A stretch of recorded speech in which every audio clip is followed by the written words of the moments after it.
We move on again to our error number 6. Numeral 6. Numeral 6, Bill. Failure to follow the hardship distribution rules. Of course, I got a story for this one. We had recently identified a participant that had maxed out the year on their 401k contributions. And so we said to ourselves, this doesn't look right. How can they afford such a contribution when they have a hardship? On the surface, that might be explainable, since maybe they had a heavy deferral percentage earlier in the year before they went through tough times. However, as we began to dig, we noticed that the deferral percentage was never turned off after the hardship distribution. Most plans require that participants can't defer for 6 months after a hardship. So, Bill, whose responsibility is this? The record keeper or payroll, or the plan sponsor? And how do we correct for this? Well, from the record keeper standpoint, their responsibility is to process a hardship distribution and to notify the plan sponsor.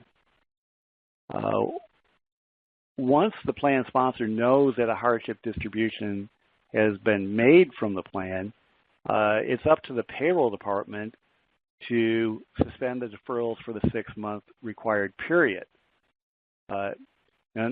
Not all plans require that, but plans that want to use the IRS safe harbor methodology for the hardship rules do need to do that. So again, this is really an internal control problem. I know I'm the tax guy and you're the auditor, but even a tax guy like me knows this is an internal control problem. So how do we fix it? I list 2 choices. Really, there's 3 choices, but one is very impractical. You could ask the person to return the amount of the hardship distribution. Now, if they really had a hardship situation, the money is spent. They used it to resolve the situation, to pay the medical bills, or to avoid being foreclosed on their home, or pay back rent or something like that. So that money's gone. So that choice, while technically there, just isn't a practical solution. The other choices are to return the improper elective deferrals to the employee, the deferrals that they made. That's probably the easiest solution.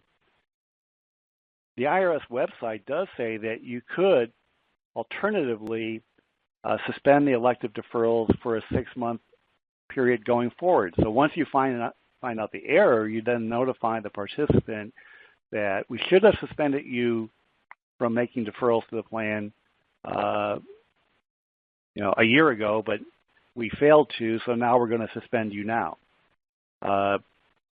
That may or may not work very well, because what if that employee terminates employment within that 6-month period?